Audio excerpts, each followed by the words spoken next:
A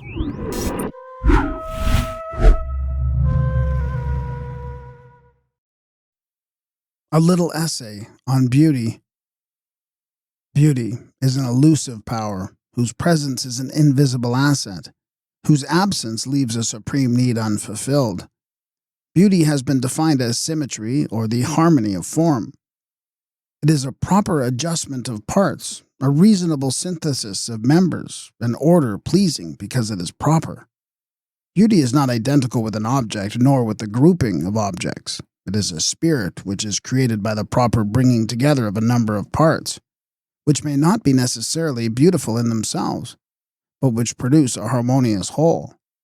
Physical beauty is invoked by a consistent coordination of elements. We may ask, what is the criterion of consistency? And with Plotinus, we may say that the soul, which is the criterion of consistency in man, rejoicing in beholding other natures harmonious to himself, becomes the determinator of beauty. The soul of man is rational. Rationality is simply beauty upon the plane of reason. Thus, the rational soul, beholding other reasonable natures, rejoices in the similarity and hence establishes the criterion of excellence. In addition to the beauty of form, we have beauty of sound, which is harmony, beauty of mode or tempo, which is rhythm, beauty of morality, which is virtue, beauty of mind, which is intellect, and beauty of spirit, which is the ultimate good. The Platonic triad is the one, the beautiful, and the good, and the unity or wholeness of the world was erected upon this triangle. The one was the substance of all natures and beings, the beautiful, the perfection of all natures and beings, and the good, the utility of all natures and beings. Without beauty, the soul of the people cannot develop itself properly and sanely. We say that a man must eat in order to live. Not only does he need physical food, but there is a metaphysical nature within him, which must be fed with a superior sort of diet. The soul is fed through the eyes and the other sense perceptions. That which is grotesque or distorted is a poison to the soul. For sensing the asymmetrical figure through the faculties, the soul suffers from the shock of incongruity. The inner nature feeds upon environment, and he who surrounds himself with beauty nourishes his aesthetic nature, without which he must fail as a rational creature. Beauty is essential to human survival. Deprived of its influence, man speedily deteriorates into a state of crassness and degradation. Plotinus declares the most worthy profession to be the service of the beautiful, and that to destroy beauty was the most heinous of all crimes.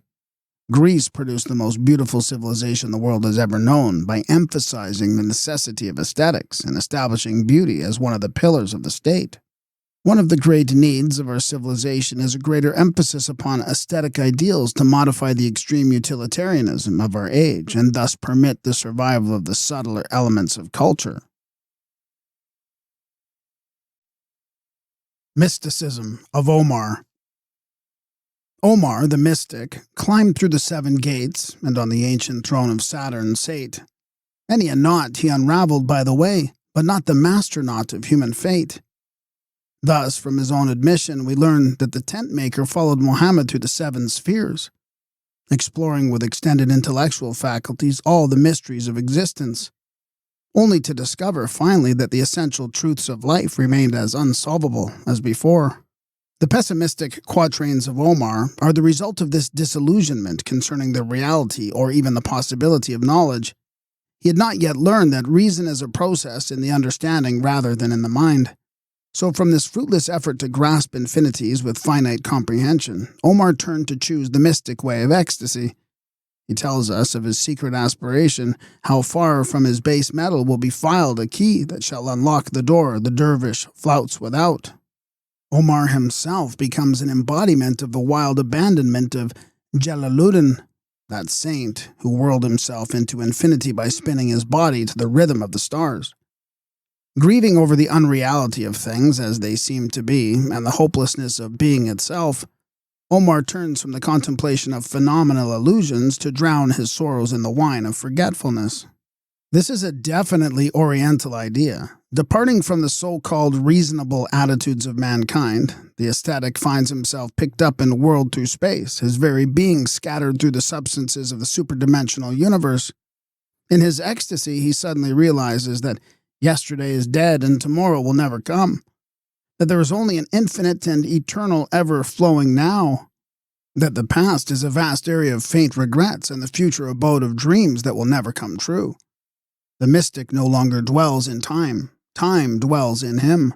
He absorbs dimensions and intervals, and by virtue of his own enthusiasm extends beyond all boundaries and limitations. Sensing the impossibility of ever rationally comprehending the infinite, the dervish attempts to feel that he can never know by intellection.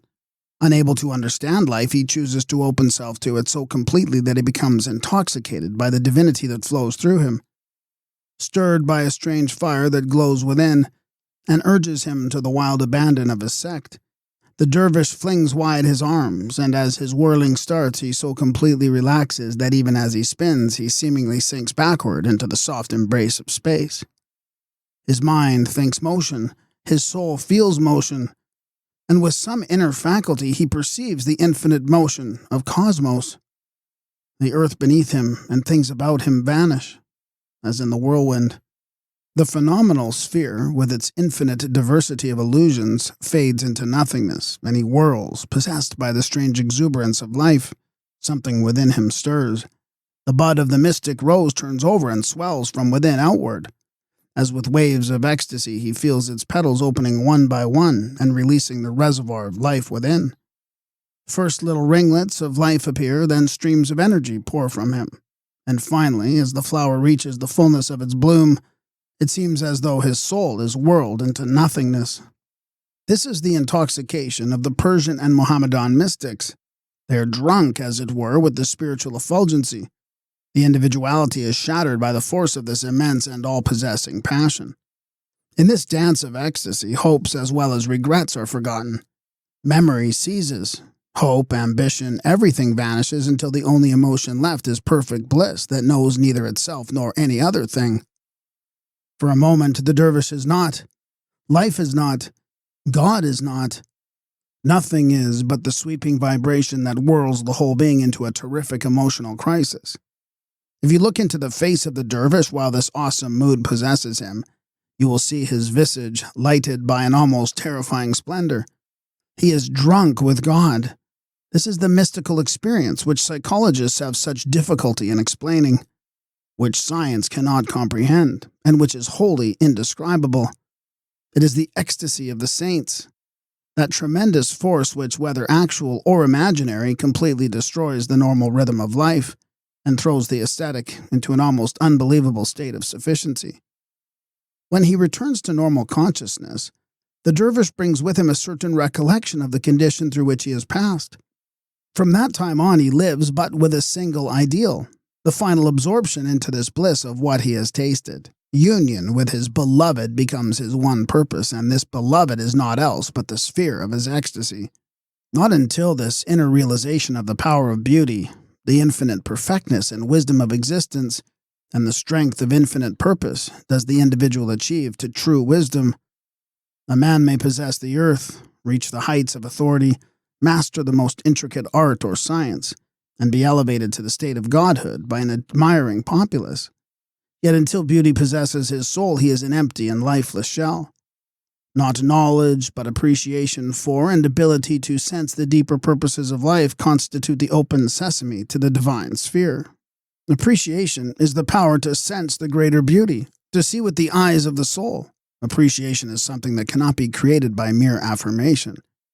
It is an instinctive thing, the measure of consciousness. It is the instantaneous realization of values, neither intellectual nor, again, purely emotional. Appreciation is the highest form of comprehension. The Occident is a stranger to this abandonment of the soul, which is an integral element in Oriental philosophy. In the West, however, there occasionally appears a personality so fundamentally Eastern in its temperament that it exemplifies the true asceticism. Such a person was St. Francis of Assisi, who, in the height of his religious ecstasy, is said to have licked the leper's sores, yet because of his peculiar state was never infected by any of the diseases constantly contacted by him. Another example was Dante, who we are told was so ecstatically keyed up that he could not look at a flower without being thrown into a faint by the sense of beauty that swept over him. A mind so sensitive to the beauty and fragrance of the rose was considered unbalanced, because its poise and equilibrium was overturned by this soul intoxication. There's no question that in later years Dante used the character of Beatrice to signify this ecstatic state, which grew ever more to be his true sphere of manifestation. The great East Indian saint, Ramakrishna, near that close of his life could only speak a few words concerning the glory of the Divine Mother, before the mood of infinite tenderness and compassion thus invoked would sweep him into an ecstatic state. One of the last pictures of Ramakrishna shows him being supported by a disciple on either side. The man looks as though he were intoxicated, but he was drunk with God. He had given himself over to the wine of Omar.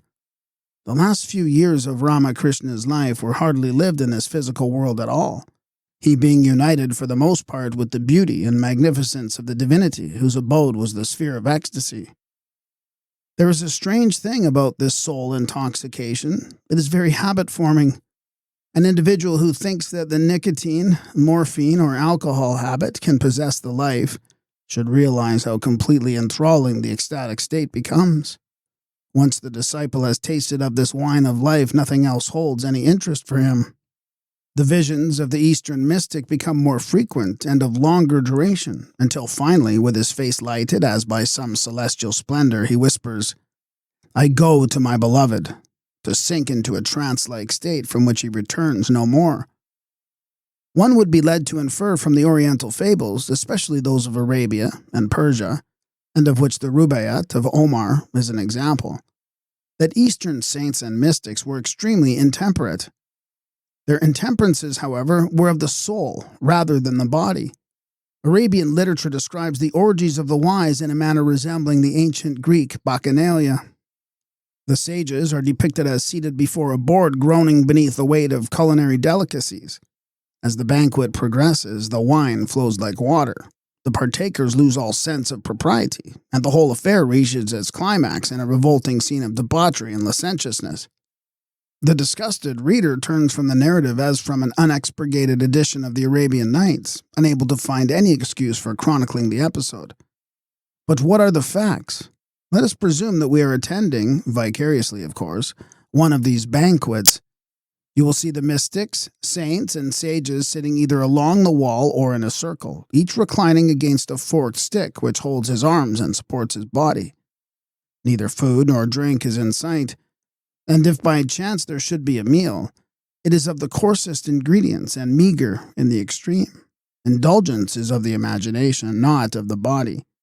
First is the banquet itself, when the feast of the wise is spread, the feast of discourse, rich and dainty foods being the discussion of those great truths by which heart and mind are fed with that knowledge which is indeed the bread of the wise. Then the wine begins to flow, but the wine is chanting and praying or meditation by which the ecstatic state is gradually invoked. The wild orgy that follows is the ecstasy of the soul, which lifting itself up is mingled with its divine part. If you will read Omar thus interpreting the word wine, the rest of the story becomes evident. The old tent maker should not be regarded as a wine-bibber in the ordinary sense of the word, for his wine is the communion cup of all ages, that sacred vessel containing the wine of ecstasy, the very blood of God itself. Thus the true meaning of the word orgy is revealed in its original form, being a communion of saints. Notes on the Horoscope of the United States.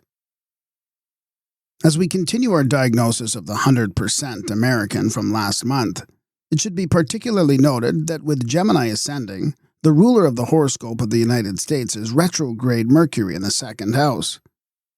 It is further significant that the second decan of Gemini, on the ascendant, is almost equivalent to a Libra quality, and Libra, the natural ruler of the seventh house, governs partnerships, corporations, trusts, and similar institutions.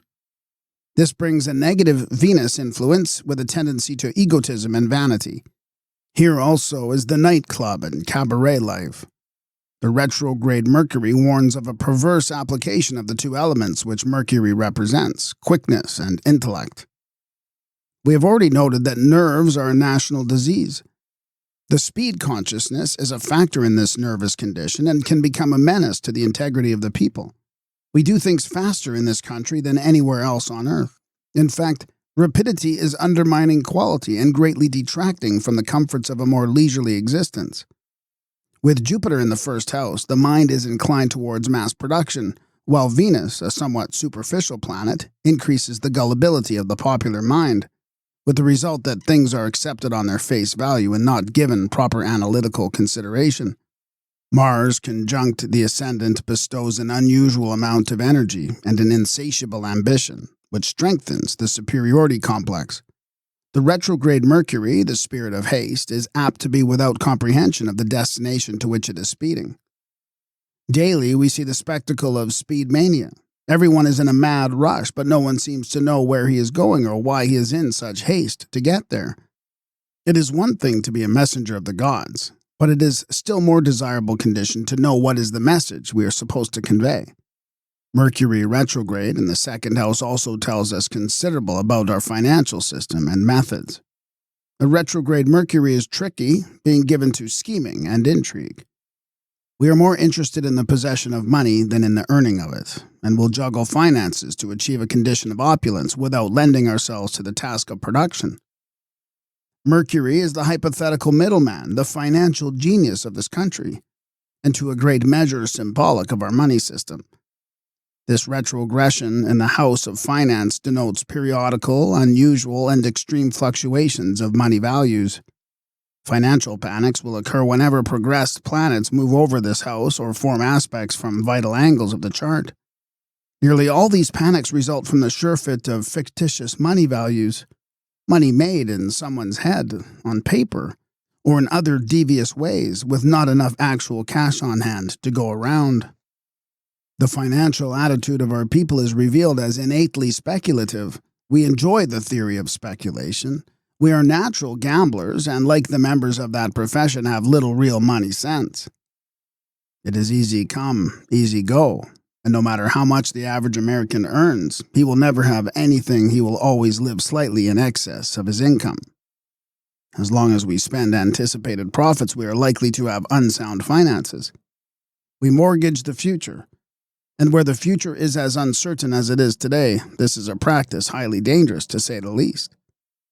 The sun in the second house reveals our brilliant financial career, at times more spectacular than sound. The sun in Cancer, which constellation rules the great Mississippi Valley, also reveals the seat of our national wealth. The United States is divided into three great belts: the eastern section under Gemini, the middle section under Cancer, and the extreme western section under Leo. Hence, the East is political, financial, and speculative. The Middle West is more substantial, productive, and practical, while the West is idealistic, ambition, and pleasure-loving. The East is analytical, the Middle West phlegmatic, and the West impulsive. These three constellations of Gemini, Cancer, and Leo also carry the national diseases, which through the migration of the populace become rather evenly distributed. The East is the seat of tuberculosis and nervous disorders, the Middle West of stomach trouble, and the West of heart and blood disturbances.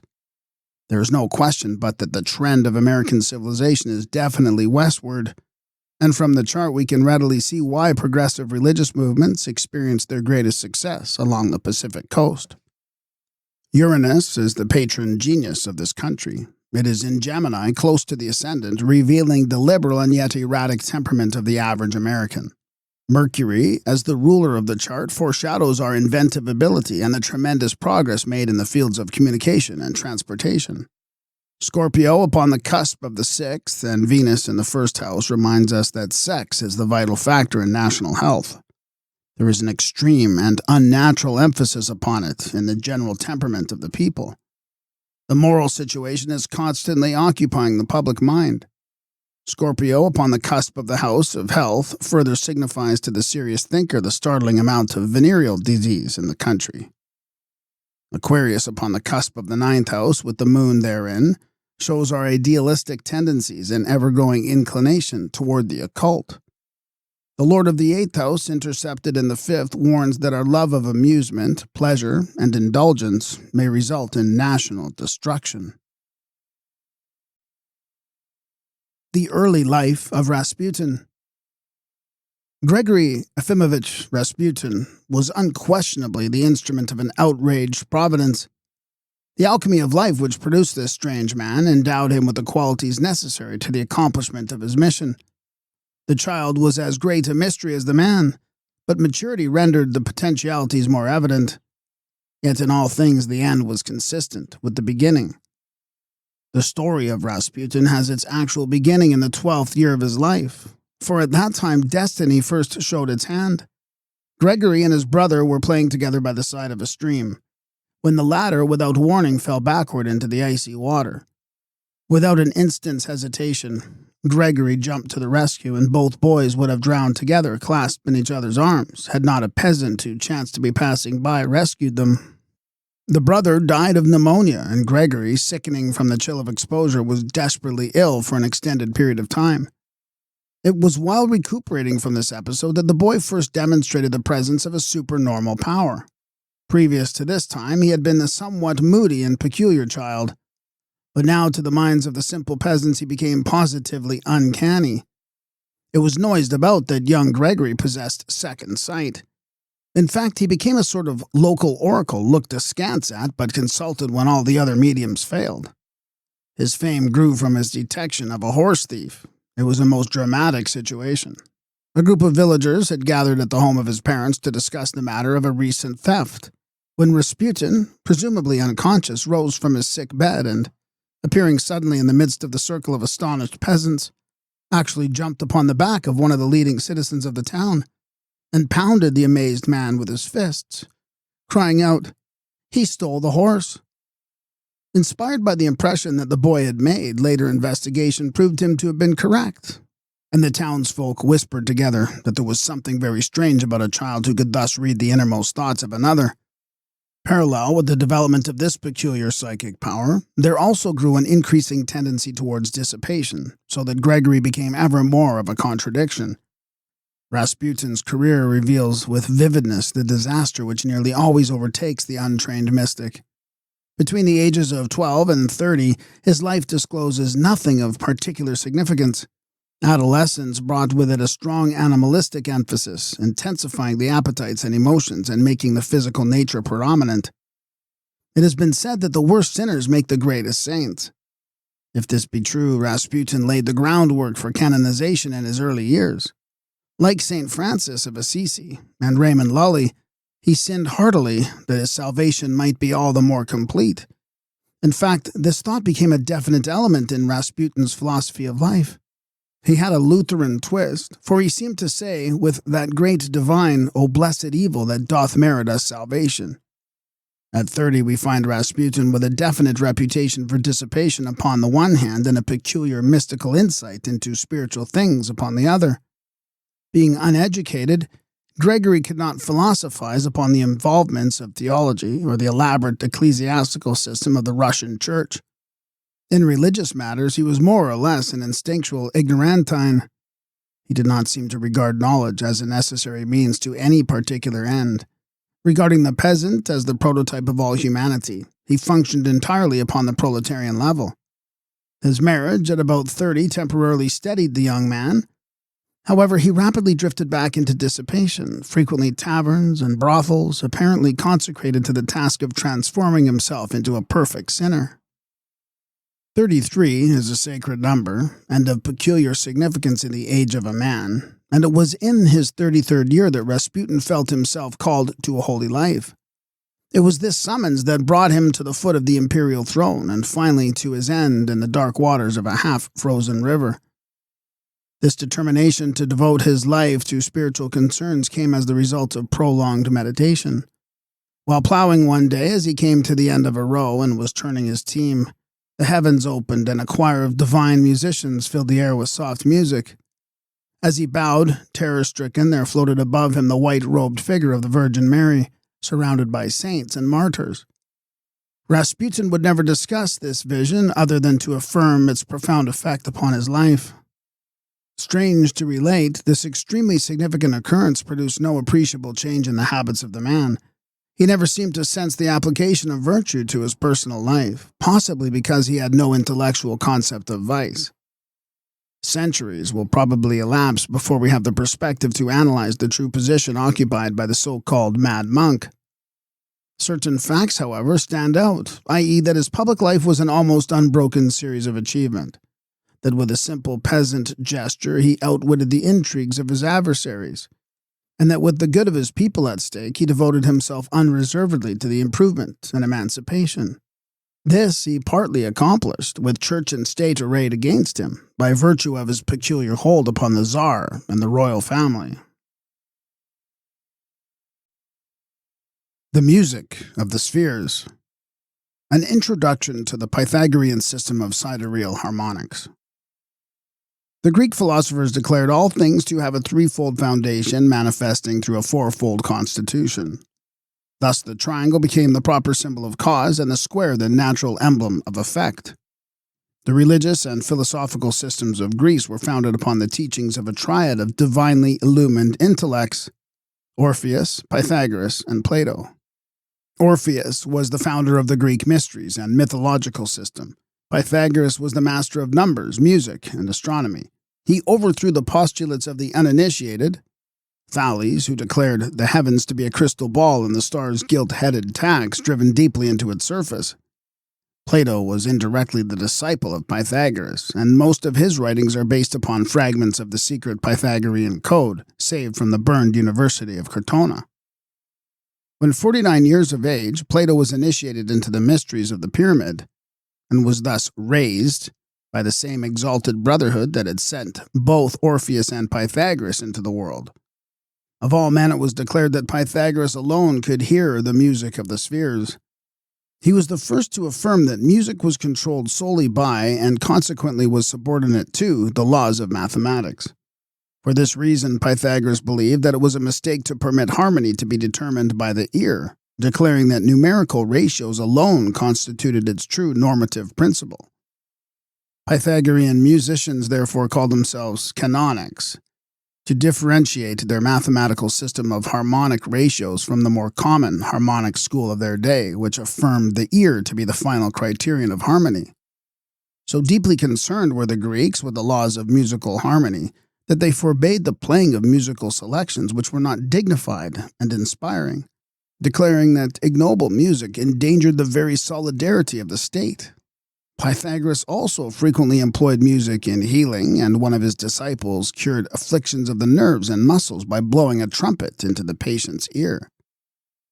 The greatest as well as the most sacred symbol of the Pythagoreans was a triangular arrangement of 10 dots called the tetractys. Within this triangle of points was contained the sum of philosophy. It was the absolute key to mathematics, astronomy, geometry, music, and cosmogony. The disciples of Pythagoras so revered this emblem that they referred to God as the one who has given to our souls the mystery of the tetractys. 10 is the sum of the first four numbers. 1 plus 2 plus 3 plus 4 equal 10, and represents the creative processes. From the 1, God, came the 2, polarity. From the 2 came the 3, divine nature.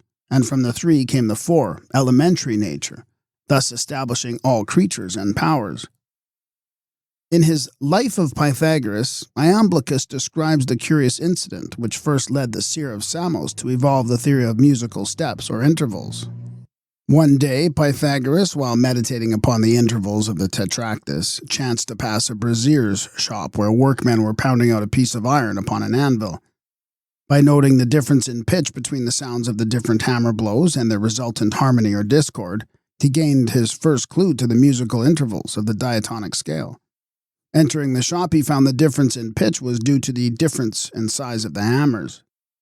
After carefully examining the tools and making an accurate estimation of their weights, he returned home and constructed an arm of wood to extend across the room from one wall to the other. At regular intervals along this arm, he then attached 4 cords, all being of the same composition, size, and length. At the lower end of each cord, he tied weights of different magnitude to correspond with the different sizes of the hammers. To the first cord, he attached a 12-pound weight, to the second, a 9-pound weight, to the third, an 8-pound weight, and to the fourth, a 6-pound weight. He then discovered that the first and fourth strings, when sounded together, produced a symphony, diapason. or the octave, for doubling the weight produced the same effect as halving the string. The weight of the first string being twice that of the fourth, the ratio was said to be 2-to-1, or double. By similar experimentation, he ascertained that the first and third strings, when sounded together, produced the symphony diapente. The weight of the first string being half again as much as the third, their ratio was said to be 3-2, or sesquialter. The second and fourth strings, having the same ratio as the first and third, when sounded together, also produced another symphony diapente. The first and second strings, when sounded together, produced a symphony diatessaron. The weight of the first string being a third again as much as the second, their ratio was said to be 4-3, or sesquiternion. The third and fourth strings, having the same ratio as the first and second, when sounded together, also produced another symphony diatessaron. The second and third strings were said to have the ratio of 9-8, or apogdoan. Modern efforts to reproduce this experiment have failed. Pythagoras really discovered the harmonic ratios with the aid of a curious instrument having a single string and movable frets, which he termed a cosmic monochord. The first 3 dots of the tetractys signify the powers resident in the sun, and the remaining 7 dots the forces manifesting through the planets, the Elohim of the Hebrews. Of these 7, 3 are primary and first, and 4 are secondary and last. The Pythagorean arrangement of the 7 ancient planets with their corresponding color and tonal values was as follows: Saturn, green, Fa; Jupiter, blue, Sol; Mars, red, Do; Sun, orange, Re; Venus, indigo, La; Mercury, yellow, Mi; Moon, violet, Si. While differing radically from the modern arrangement, this table has certain points in its favor. The intervals of the first, the third, and the fifth notes of the diatonic scale, Do, Mi, So, have as their color correspondences red, yellow, and blue, the primary color tones of the spectrum. Also, the seventh note of the diatonic scale, Si, being the most imperfect, corresponds to violet, the least perfect color of the spectrum, and to the moon, whose ray is the least perfect of the sidereal forces. The music of the spheres was the result of 3 conditions. 1, the magnitude, velocity, and proximity of the celestial body. 2, the keynote of the body itself. 3, the intervals existing between the various heavenly bodies. Counting inward from the circumference, Pythagoras divided the universe into 12 parts. The first division was called the Empyrean, or the sphere of the fixed stars, the dwelling place of the immortals. The second was the sphere of Saturn, the third Jupiter, the fourth Mars, the fifth the Sun, the sixth Venus, the seventh Mercury, the eighth the Moon, the ninth Fire, the 10th Air, the 11th Water, and the 12th Earth.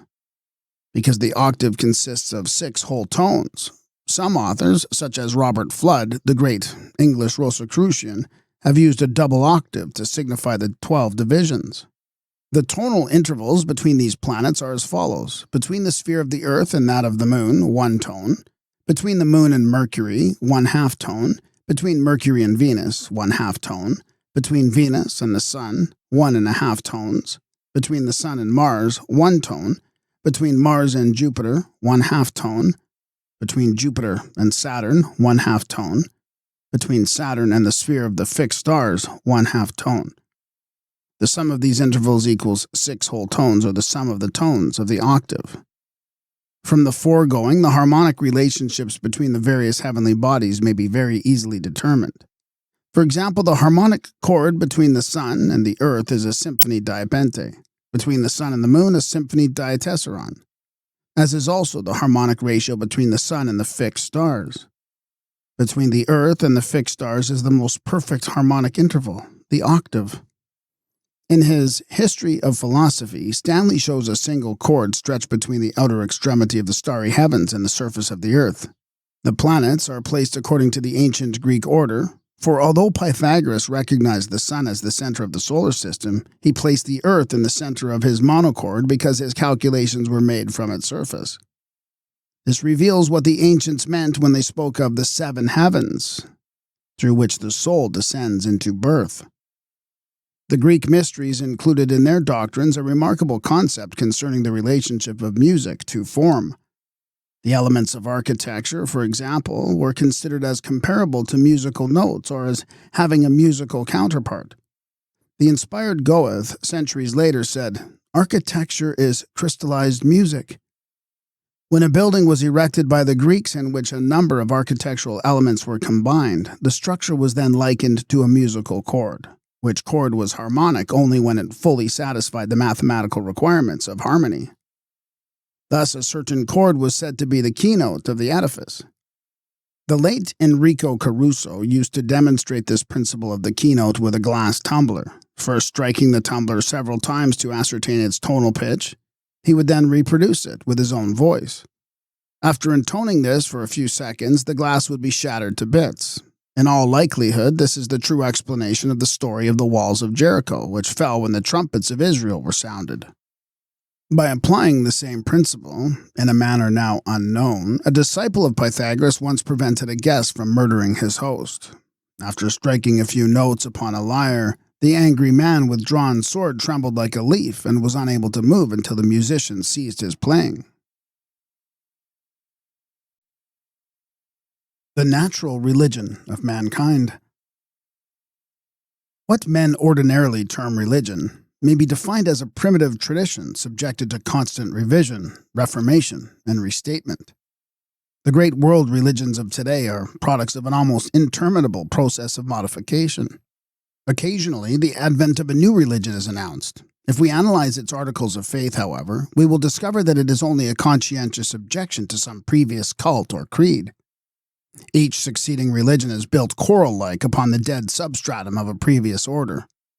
All religious doctrines are interpretations in terms of human limitation of certain ever-existing and unchanging spiritual and ethical realities.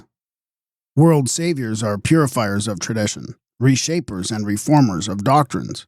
Buddha was a conscientious objector to certain of the tenets of Brahmins. Jesus was a conscientious objector to certain of the tenets of the Jews. And Muhammad was a conscientious objector to certain of the tenets of Christians. Conscientious objection is therefore the impulse continually arranging into new patterns the functional parts of religious opinion. We find the reformer of things spiritual in every age and among all peoples. He is endeavoring to reestablish according to his own understanding the natural religion of mankind, which has been obscured by false and idolatrous conceptions. It is, therefore, a mistake to consider religions as essentially different, for the differences apparent in them are wholly superficial and accidental. The philosopher should rather attempt to visualize religion as a life-giving stream whose waters, rising from an unknown source, the splendor of the eternal presence, have become polluted from contact with the various civilizations through which they have flowed since the beginning of time. When these waters become the carrier of the poison of perverse opinion and creedal degeneracy, purifying reformations become necessary. These reformations, however, are not directed against the original idea, but are simply efforts to return to that idea. In this century, the dilemma has become acute. The Department of Theology, from its fundamental premises, is painfully evident, with the inevitable result that men have turned from the insufficiency of dogma to seek a fuller and more adequate revelation. The prayer of the philosopher today must be, "Let that which is irrelevant be eliminated, that the relevancies may be rendered apparent. May the eternal truth which is, was, and ever shall be stated again in terms comprehensible to this civilization." In every generation there are men who have desired light and who have banded themselves together to investigate the deeper mysteries of God and nature. These men have been persecuted because their discoveries threaten the integrity of prevailing opinionism. Still, they have persisted, and many of the symbols of alchemy, Hermeticism, and Freemasonry bear witness to their devotion and ability. Max Muller, the German Oriental scholar, stated a fundamental truth when he said that there had never been a false religion unless a child be a false man. All religions have had one common origin, a desire for greater justice and enlightenment. Most also have had a common end, departing from the simplicity of their origin to become involved in meaningless complexities and dissensions. They have failed from the earth because they no longer serve the sole hunger of man. An organization is merely the vehicle of an idea, and when the idea fails or is hopelessly deflected, the organization can no longer justify its right to exist. The Freemason knows that primitive or natural religion is consistent with the laws of nature and God. That which departs from nature dies physically, and that which departs from God dies spiritually. Only when we abide by the dictates of the Great Father above and the Great Mother beneath can we endure. Departing from the laws of both nature and God, temporal religions establish an ecclesiasticism which seeks to dictate arbitrarily the destiny of souls. It is this condition that produces the reformer and inclines the mind to the study of such other sciences as can contribute to a new spiritual renaissance. True religion is, in the last analysis, the highest and most perfect form of natural philosophy. The deterioration of religion sets in when, turning from the severity of primitive tradition, it attempts to cater to human selfishness. Religions have a tendency to compromise with principle in an effort to increase their own temporal power. This is the beginning of the end, for no religious order has ever survived a compromise. When spiritual truth is sacrificed for the welfare of the organization, then the organization dooms itself to inevitable destruction. The primitive religion of prehistoric man divided into two main branches, one of which was restated by the Brahmins, reformed by the Chinese, re-emphasized by the Buddhists, purified by the Taoists, moralized by the Confucianists, and transformed into an elemental worship by the Shintoists. Each of these groups endeavored to purge the original revelation of the inconsequentials carried upon the surface of the stream. Each succeeded in some detail but failed in others. The other branch of the ageless truth flowed westward to Chaldea and Phoenicia, and abiding for a time in Egypt, raised the double empire of the Nile to chief place among the repositories of wisdom. Egypt proved to be a laboratory of chemistry both divine and infernal, and when the stream at last flowed beyond the boundaries of Chem, it had lost all semblance of its former appearance. Thousands of years will be necessary to correct the evils originating in the decadent priestcrafts of Egypt. To the Egyptian priests we are indebted for nearly all the fallacies of Occidental ecclesiasticism. A battle of truth against error was fought in the dark mysteries of the ancient Egyptians. Truth was supported by the truly enlightened hierophants of the temples, initiates of the great fire mystery. Against these was arrayed a pseudo-sacerdotal caste, which probably sprang into existence as a result of the demoralizing influence of barbarians and usurpers brought to the throne of Egypt by war and conquest. These uninitiated foreigners, by virtue of Egyptian law being raised automatically to the chief place to the priesthood, but being individually unqualified for such distinction, perverted their religious power and finally brought the mysteries into disrepute. Primitive religion thus was lost in a maze of absurdities created by fools, perfected by fools, and finally destroyed by fools. It was in Egypt that religion died and theology was born. Hence, theology may well be termed a doctrine of usurpers.